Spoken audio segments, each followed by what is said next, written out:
I got pregnant in 10th grade and my parents kicked me out of the house. 15 years later, they decided to visit me and their grandson. But what they saw shocked them. Hello. Thank you for your continuous support.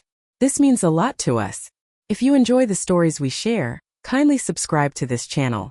It would be great if you can also comment on which city you are watching from. We might just give you a shout out in our next story. Today, our special shout out goes to Jenny Sims from Oklahoma. We are glad you enjoy our stories. Now let's dive into the details of today's story. I was only 16 when I discovered I was pregnant. I remember the moment clearly. It was a dull morning. Just another Tuesday in a life that already felt heavy with teenage angst and rebellion. My hand shook as I held the small plastic stick in front of me, the tiny window glaring back at me. Two pink lines stared back and the world at that very moment seemed to collapse. It wasn't supposed to happen this way. I wasn't ready for a child. I wasn't even ready to be an adult, and yet here I was. My life in an instant had changed forever. But even in my shock, one thought echoed louder than the rest. I couldn't go to my parents. I couldn't show them this. They would never understand. I remember walking into their room that night, clutching the test in my hand. My mother was sitting in her usual spot on the edge of the bed, flipping through a magazine. My father sat at the desk reading through papers. They both looked up at me at the same time, their faces neutral. "What's wrong, honey?" my mom asked, but I could hear the dismissive tone in her voice as she folded the magazine and set it aside. I stared at her for a long moment, struggling to find the words. I wanted to tell them, wanted to explain, but I could already hear their judgment. So instead I just handed them the test. Their eyes flicked from the test to my face, and I saw the flicker of disgust cross my mother's features before she could hide it. "You're pregnant?" she finally asked, her voice sharp and angry, as if it was the most unforgivable thing I could have done. My father didn't say a word. He just stared at the test in my hand like it was something unholy. Like it was my fault I'd turned out this way. "I can't believe this," my mother whispered, her face twisted with anger. "You're dead weight now, Lila. You've ruined everything."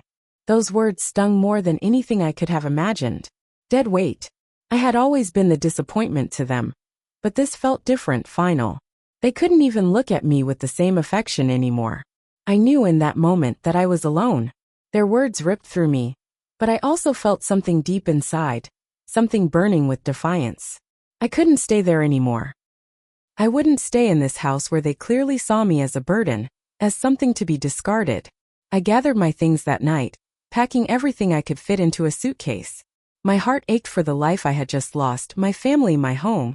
But there was no room for that pain. Not anymore. I knew that if I stayed, I would never forgive them. I grabbed Ethan's baby clothes, some diapers, and a few essentials, and I left. My parents never tried to stop me. They probably figured I'd come crawling back, but I didn't. I didn't know where I was going. I didn't know what came next, but I couldn't go back. I couldn't crawl back into their arms after they had abandoned me like this. The streets were cold that night, darker than I'd ever known them to be, but I didn't feel fear. I felt rage burning deep inside. They had kicked me out, but they had no idea what kind of woman I was about to become. I would make it on my own. I would show them all. Ethan deserved better than this.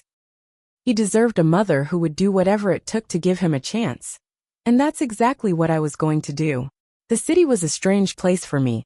A small-town girl with no real plans or direction. But I found a job the next morning.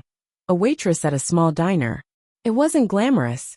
It wasn't even enough to make ends meet. But it was something. I couldn't afford to feel sorry for myself. There was no time for self-pity. I worked day and night, serving coffee to the tired, hungry people who came in, all the while thinking about what had just happened. My mind replayed my parents' words over and over again, like a broken record. Dead weight. I kept telling myself that it didn't matter. I kept telling myself I was better than them. I wasn't going to be a failure like they predicted. But every time I caught a glimpse of a family in the park or at the store, holding hands and laughing together, my heart twisted. I didn't have that anymore. And I couldn't help but wonder, even for a moment, what would my life have been like if they hadn't thrown me out? But those thoughts couldn't stay in my head for too long. Not with Ethan depending on me. The pain of being rejected by my parents never fully went away. It was always there, lingering in the back of my mind.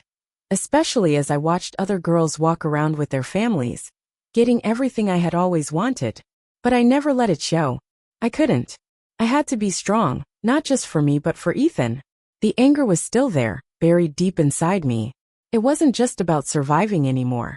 It was about showing them that I could thrive, that I could do everything they said I couldn't. I knew one day, when I had made something of myself, when I was successful, they would come crawling back. And when they did, I would be ready. They would see the woman I had become, the woman who didn't need them to survive. They would regret every word they said to me. They would regret every moment they abandoned me. I would make sure of that. The years that followed were a whirlwind of exhaustion, pain, and relentless determination. I never stopped moving. Every day was a struggle to keep afloat, to provide for Ethan, to make sure he had everything I couldn't even dream of having at his age. I worked 2 jobs at times, taking on late-night shifts as a waitress and early morning shifts at a convenience store. My hands were always tired, my back aching by the end of each day, but I didn't let up. I couldn't afford to. Ethan needed me. I was the only person he had, and I wasn't about to let him feel the emptiness that came with being abandoned. School was another battle in itself.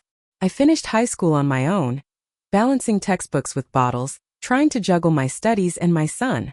Most days I would sit in the back of the classroom, my eyelids heavy from lack of sleep, but I never once considered dropping out. The idea of being like my parents, giving up when things got hard, was the furthest thing from my mind. Every test I passed, every grade I earned, was proof that I wasn't just surviving, I was fighting. And every time I saw Ethan smile, that bright, innocent smile of his, I knew I was doing the right thing. He would never feel the same way I did. He would never feel abandoned. He would never grow up believing that he wasn't worthy of love. I couldn't afford to stay stagnant. I knew that if I wanted something more for Ethan, if I wanted to build a future for us, I had to make something of myself. That's when I began to dream big. I started to set goals for the first time in my life. I wasn't going to work at a diner forever.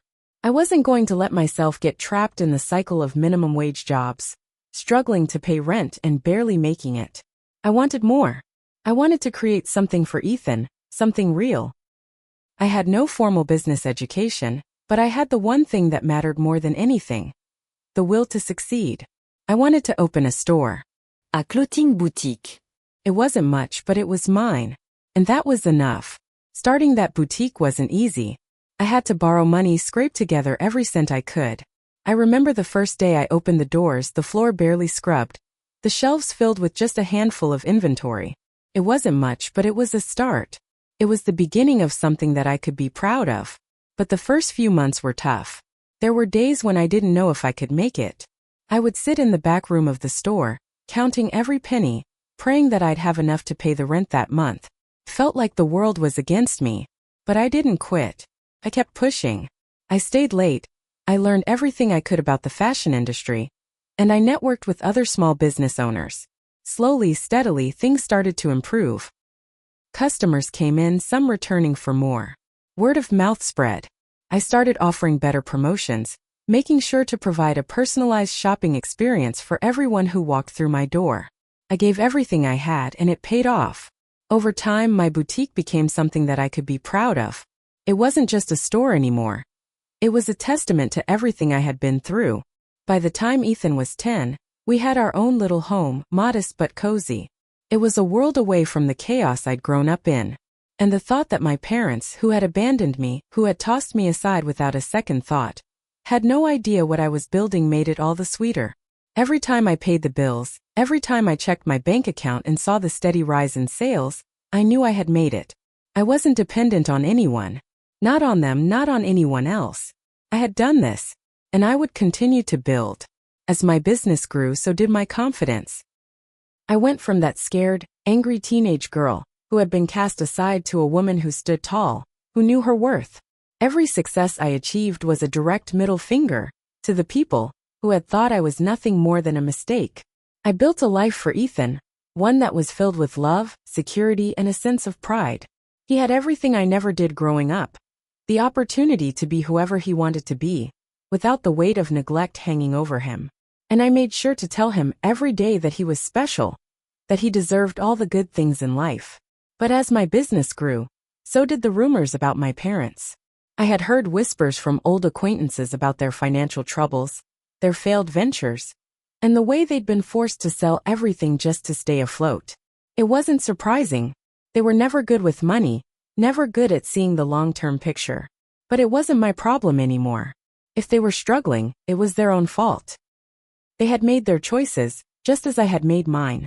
And my choice had been to move forward, to build a life that didn't revolve around them. Despite my success, despite all the progress I had made, I couldn't escape the feeling of anger that still simmered inside me. The bitterness I felt toward my parents never truly went away. How could it? They had made me feel like I was worthless, and they had abandoned me in my time of need. They had shown me what it meant to be discarded. And now, I was sitting on the kind of success they could only dream of.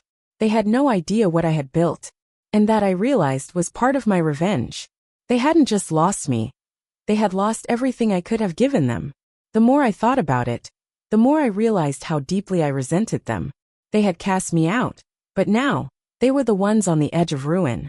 And that was where it hurt the most. They had everything, the house, the status, the money, but they didn't know how to hold on to it. And I, the one they had tossed aside, had everything they had ever wanted. My revenge wasn't about tearing them down. It was about proving that they would never have what I had. They could never take back what they lost. I never expected to see them again. 15 years had passed since I walked out of that house, and not once did I look back. Not once did I give them a second thought. After everything they did, after everything they said to me, I wasn't about to let them back into my life. I had built something far more important than their hollow apologies. I'd built my own world, my own family, and my own sense of self. I was thriving. My business was doing better than ever. Ethan was excelling in school. And I had a solid group of friends who loved me for the woman I had become. Life had moved on. But that morning when the knock came at my door, everything I thought I knew about my life shifted. I wasn't prepared for what awaited me on the other side. When I opened the door, I saw them, my parents. They looked older, smaller somehow, as if life had finally caught up with them. Their once pristine, polished image had faded. My mother was the first to speak, her voice hesitant, unsure. "Lila, we've been trying to find you," she said, her eyes filled with something I couldn't quite place. Regret? Guilt? Both? I stood there, frozen for a moment, just staring at them. My mind raced. After all these years, after all the pain they had caused, they were standing there, looking at me like I was supposed to embrace them. But I didn't feel any love. I didn't feel any warmth. The years of abandonment weighed heavily on my chest, and I felt a sharp pang of anger. How could they have the audacity to show up now?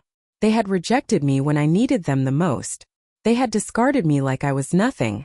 Now they wanted to come back into my life, as if time could erase everything they had done. Is this some kind of joke?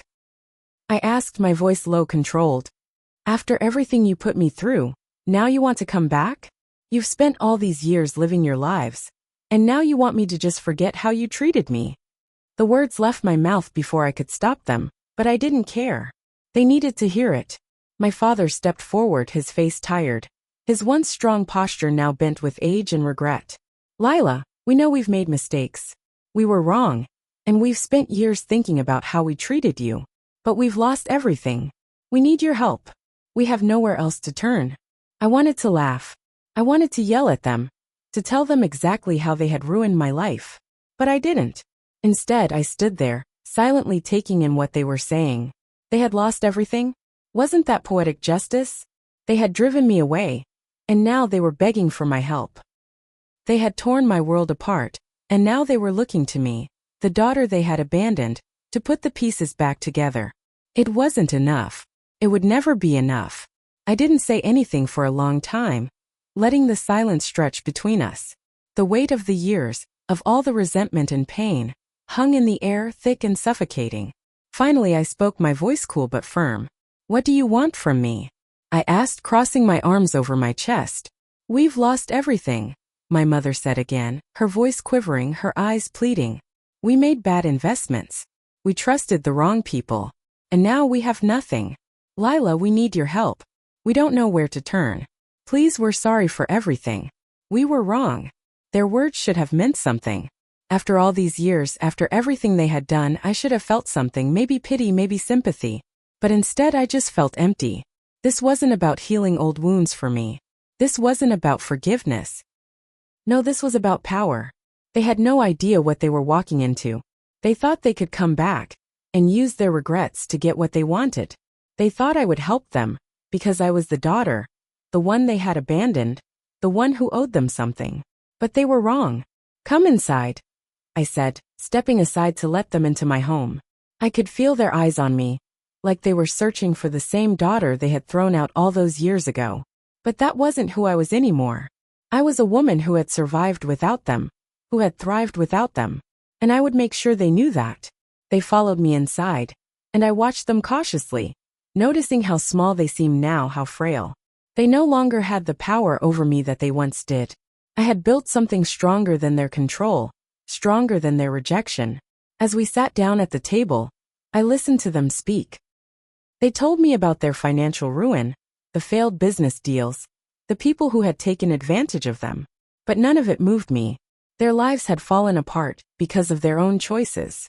They had spent so many years living in luxury while I struggled, and now they wanted to act like they were the victims. I wanted to say something harsh, something cruel. But I didn't. I held it in, letting the silence speak louder than any words could. They were begging for my help, but I didn't know if I could give it to them. After everything, I wasn't sure they deserved it. Finally, after what seemed like an eternity, I broke the silence. I'm not going to help you, I said quietly, looking both of them in the eye. You don't deserve my help. You never even tried to help me when I needed it the most. The words felt like a weight lifting off my shoulders. It wasn't the easy thing to say, but it was the truth. Their faces fell, their hopes dashed. But I felt no satisfaction in their misery. This wasn't about revenge. This wasn't about rubbing their failures in their faces. It was about them realizing that they had lost something far greater than money, something they could never get back. We've already lost, my father murmured, his voice low. But we didn't realize what we had until it was too late. I nodded. Exactly. And now you'll never get it back. I had told them I wouldn't help, but I knew that wouldn't be enough. It wasn't just about refusing to offer them a hand up. No, my revenge had a longer arc. I wasn't going to make this easy for them. They had turned their backs on me when I needed them, and now it was time for them to feel what it was like to be discarded, to realize that I no longer needed them, nor did I want them. They had come here desperate and broken, asking for help, but they had no idea how far I'd come, how much power I had. They thought they could walk into my life, pick up where they left off, and I would be the dutiful daughter who helped them rebuild. But that wasn't going to happen. I didn't say much more that night. I let them sit in my kitchen, awkwardly sipping their coffee, the silence between us stretching for what felt like hours. They asked a few questions about my business, tried to engage with Ethan, but the cracks in their facade were too obvious. They weren't here because they cared about me or Ethan. They were here because they had nothing left. And as the evening dragged on, I could see the desperation in their eyes, their failed attempts to hide it. The woman who once scorned me, who threw me out like garbage, was now a broken shell, clinging to a facade of pride that didn't fool me for a second. When they left that night, I felt nothing but a quiet, bitter satisfaction. They left empty-handed, but they were far from done. In fact, I knew they wouldn't give up so easily. They needed me, needed something from me, and I would let them stew in their desperation for a while. But I also knew something they didn't. I had them right where I wanted them. The next few days were spent in careful planning. I didn't want to make it obvious. Revenge is best served cold after all. And the best revenge doesn't come in the form of angry outbursts or dramatic confrontations.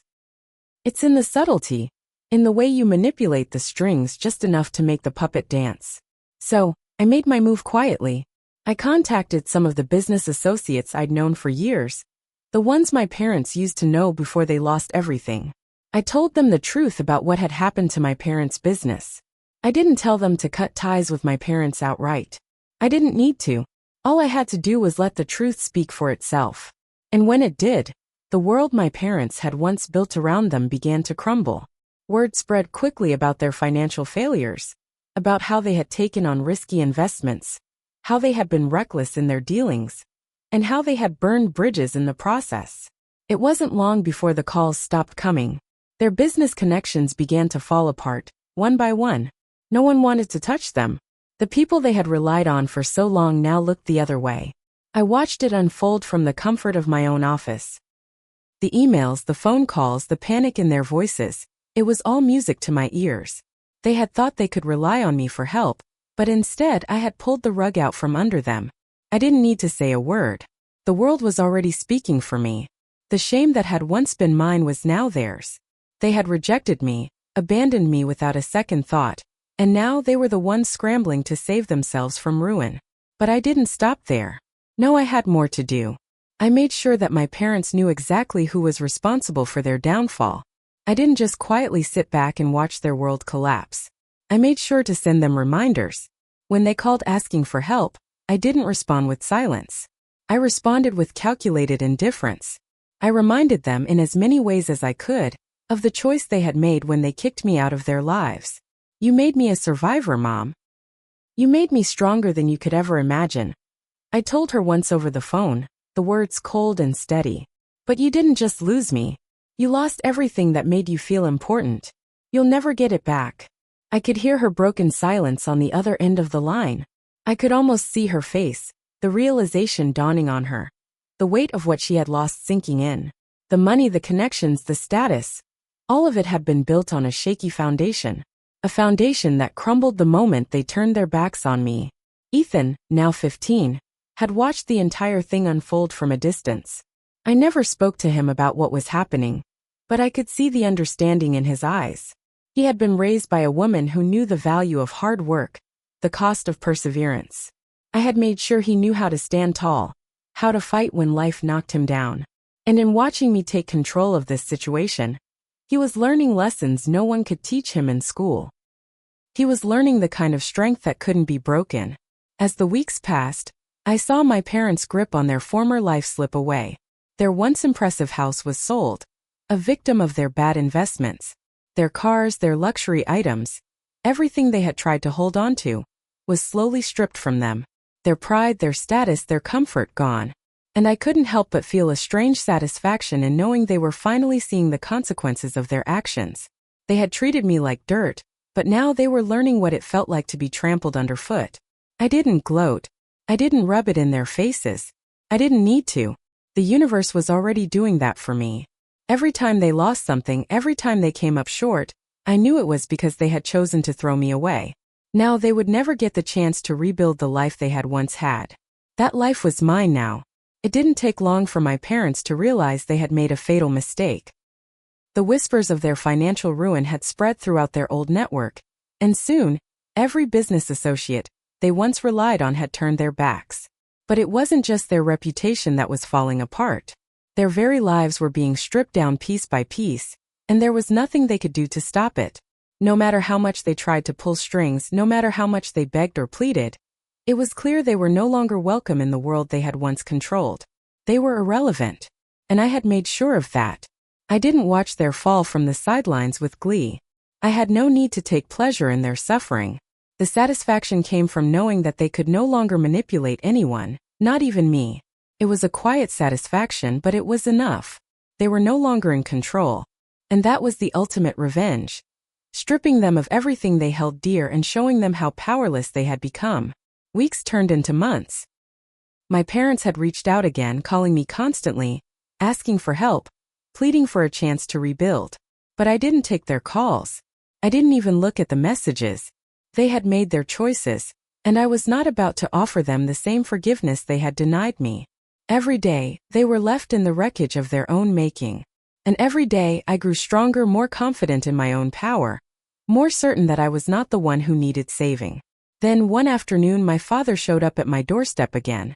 This time there was no pretense, no facade of pride. He looked broken, hunched over, his eyes wide with a kind of desperation I had never seen before. He didn't wait for me to ask what he wanted. He simply said, "Lila, we can't do this anymore. We've lost everything. We don't have anywhere to go. Please, we need you."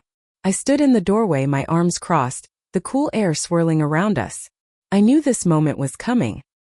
I had known they would eventually come to me, crawling for mercy. But I wasn't the same girl who had walked out of their lives years ago. That girl had been scared. She had been weak, unsure of herself, too naive to understand the cost of their abandonment. But I wasn't her anymore. I had built a life, a successful business, a future for my son.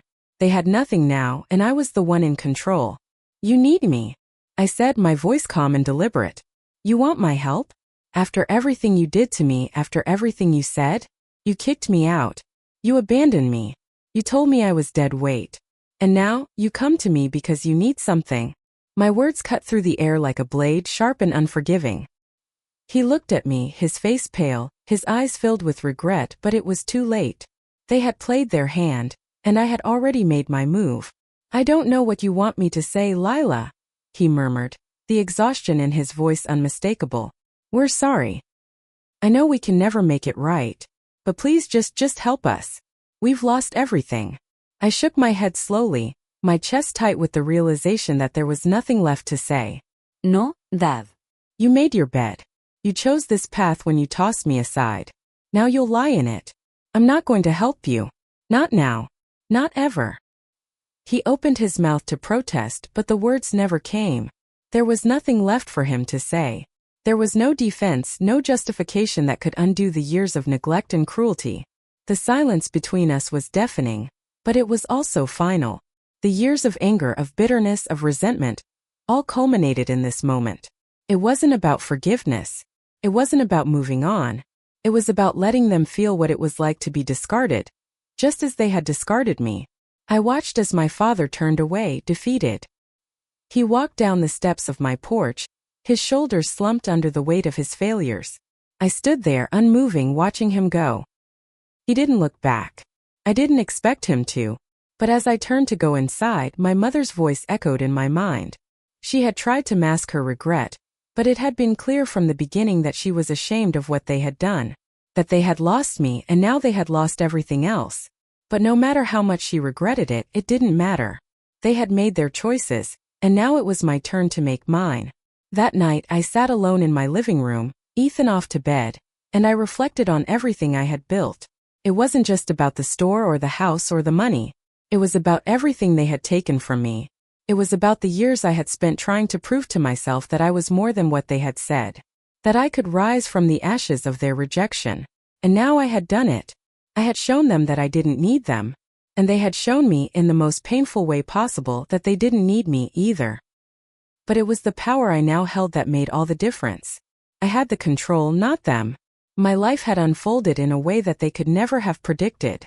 They thought they could walk back into my life and pick up where they left off, but they were wrong. They had underestimated me, just as they had all those years ago. And now they were the ones who had to face the consequences. Ethan came into the room, his sleepy eyes soft as he climbed onto the couch beside me.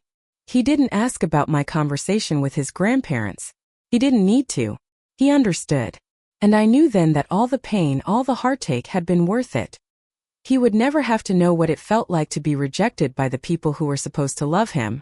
I smiled at him as he nestled against me. I knew without a doubt that no matter what happened to my parents from here on out, my son would always be loved.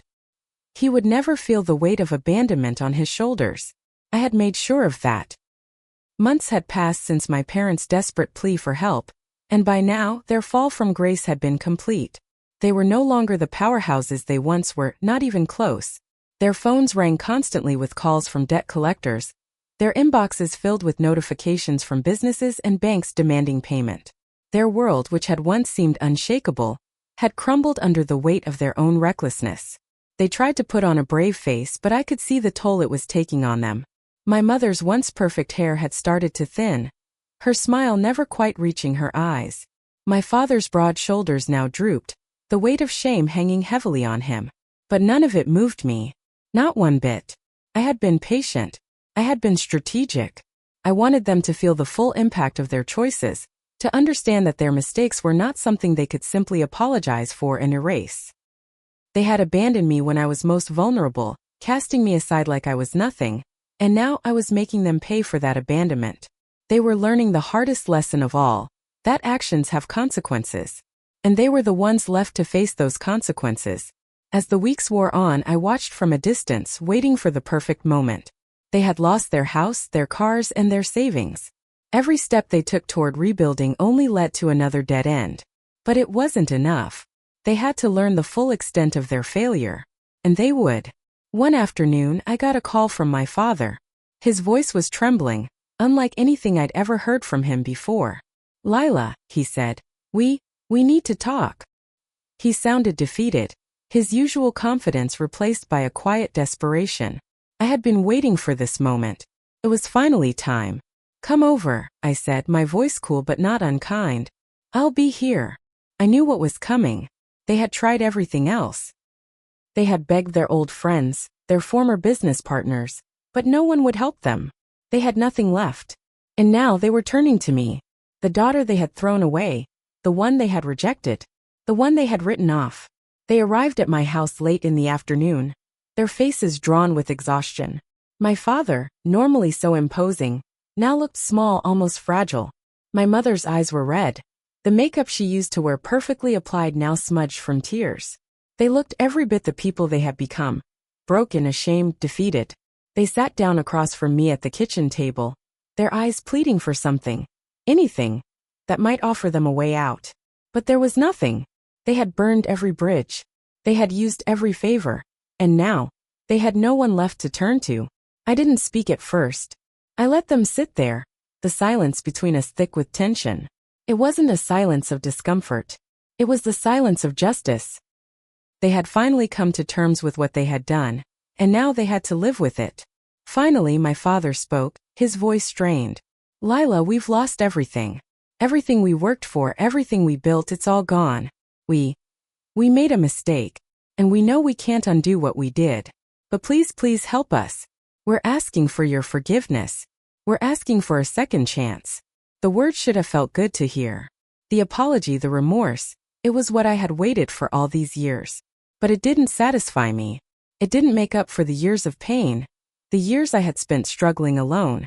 It didn't erase the hurt that still lingered deep inside, from the way they had cast me aside without a second thought. I looked at them, my gaze steady, unwavering. "You think forgiveness will fix this? That you can just say sorry and everything will be fine? You had your chance. You had your opportunity to be there for me. But you didn't. You chose to abandon me when I needed you most." I paused, letting the weight of my words sink in. "And now you're asking me for something that you don't deserve. Help. Redemption. You don't get to pick when you want to be part of my life." My mother's eyes welled up with tears, but I didn't flinch. She had cried enough over the years. Tears didn't mean anything anymore. "I'm sorry," she whispered. "I'm so sorry, Lila. Sorry doesn't bring back what you took from me," I said, my voice sharp. "It doesn't bring back the years I spent struggling without you. You don't get to take back your actions just because you're suffering now." The room was heavy with their silence, the weight of their failure hanging over them. They had come here hoping that I would save them. They had come here thinking that I would take pity on them, that I would help them rebuild. But they were wrong. This wasn't about helping them. This was about making them feel the sting of their own choices. It wasn't enough for them to be sorry. It wasn't enough for them to beg for my help. They had to feel the depth of the abandonment they had inflicted on me. And that was exactly what I was going to make them do. I stood up, my heart steady, my resolve unwavering. "You lost me years ago, and now you've lost everything else. I'm not your savior, and I'm not your second chance." I watched as the realization washed over their faces, their expressions crumpling. It was done. There was nothing left for them to say, no more pleading. They had lost. And in that moment they knew it. They left my house in silence, their heads down, their spirits broken. I didn't feel satisfaction, not in the way I thought I might. I didn't want to see them suffer. But the truth was, I needed them to suffer. I needed them to understand what they had done to me, and now they would. I watched them walk away, their figures small against the horizon, and for the first time I felt nothing. No anger, no resentment. Just peace. Because I had made it. I had risen above the woman they had tried to destroy, the girl they had left behind. I had built something far stronger than they could ever imagine. And that was my victory. The house felt quieter than it ever had before. The last of my parents' footsteps faded into the distance, leaving only the sound of my own breathing in the still air. I sat on the couch staring out the window, watching as the sun dipped below the horizon. It was the first time in years that I truly felt calm. The weight I had carried for so long, anger, resentment, the need for vengeance, had finally been lifted. I had done what I set out to do. I had made them feel the sting of their own choices. I had shown them the consequences of abandoning me. But as I sat there, the silence around me began to feel different. Not unsettling but peaceful. The room was empty in a way that was freeing, not lonely. I had spent so much of my life fighting, pushing against the hurt, the rejection, the need to prove my worth. I had built this life from the ground up, piece by piece. I had built it not for them but for me, for Ethan. And in that moment I realized that everything I had done, everything I had fought for was worth it. I didn't need their apology. I didn't need their approval. All I needed was to see that they understood the cost of their actions. And now they did. They had nothing left. Their lives, which they had once taken for granted, were in ruins. The power they once wielded had slipped through their fingers. And I had been the one to make that happen, not out of malice but out of necessity. They needed to understand the consequences of their cruelty. And they did. But that wasn't what mattered most. What mattered was that I had freed myself from the past. I had stopped carrying the weight of their rejection, the shame they tried to impose on me. I had reclaimed my identity, my strength, my future. Ethan, who had grown into a bright, kind young man, was everything I had ever dreamed of. He was the life I had built. He was the reason I had fought so hard. As I looked around my home, at the boutique I had worked tirelessly to establish, at the peace that now filled every corner of this space, I realized something profound. Revenge hadn't been about hurting my parents. It had been about healing myself. It had been about taking back control of my life. And I had done that, not through bitterness or anger, but through strength and perseverance. Ethan came into the room, his face lit up by the soft glow of the evening light. "You okay, Mom?" he asked, his voice gentle but filled with concern. He had been through so much, seen so much, but he was stronger than I had ever been at his age. I smiled at him, my heart swelling with pride. "Yeah, I'm okay, baby," I said, my voice steady, but with a softness that only he could bring out of me. "I'm more than okay. I'm at peace." He sat beside me, resting his head on my shoulder, and for a moment, we just sat there in silence. There were no words left to be said. The past had been laid to rest, and we were moving forward. Together. As I sat there with my son, I realized that the real victory was never in making my parents pay for their mistakes. The real victory was in showing them and myself that I was capable of standing on my own 2 feet. I had built something that couldn't be taken away. My family, my business, my future, these were the things that mattered. These were the things I had worked for, and they were mine. For so long, I had been haunted by the pain of my past, by the rejection and abandonment. But now I had shed that weight. I had learned the lesson that had taken me years to understand. Revenge is not about punishing those who wronged you.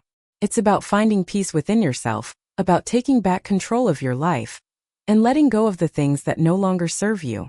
I looked at Ethan, his face still glowing in the fading light, and I realized something else. The true power I had gained wasn't from the destruction of my parents' lives. It was from the creation of my own. I had built a future for us, one where love, stability, and hope could flourish. I had given Ethan the life I had always wanted, a life free from the fear of abandonment. I had given him everything I never had, and in that I found the greatest satisfaction. I turned to him, my voice full of love and certainty. "We're going to be okay, Ethan," I said. "We're going to be better than okay. We're going to be great." He smiled up at me, his eyes full of trust and affection, and I knew in that moment that everything I had done, everything I had fought for, had been worth it. I wasn't just a survivor anymore. I was a victor. And the future, our future, was wide open. As the last rays of the sun dipped below the horizon, I felt a quiet peace settle over me. The past was finally behind me and I was free. Free to live, free to love, and free to create the life I had always deserved. Months later, life had continued to move forward. My business had grown even more, and Ethan had excelled in his studies. He had become the young man I had always hoped he would be, strong, kind, and full of potential. My parents had never tried to contact me again. I don't think they ever truly understood the depth of their mistakes. But that didn't matter anymore. I had moved on and so had my life. I had learned the greatest lesson of all, that the most powerful form of revenge is not in what you take from others, but in what you create for yourself. I had taken control of my own destiny, and nothing, not even the people who once rejected me, could ever take that away. If you enjoyed Lila's journey of strength, resilience, and redemption, don't forget to like, comment, and share this story with someone who needs to hear it. Subscribe to stay updated on more stories of triumph and transformation. And remember, true power comes from within. See you soon in our next story.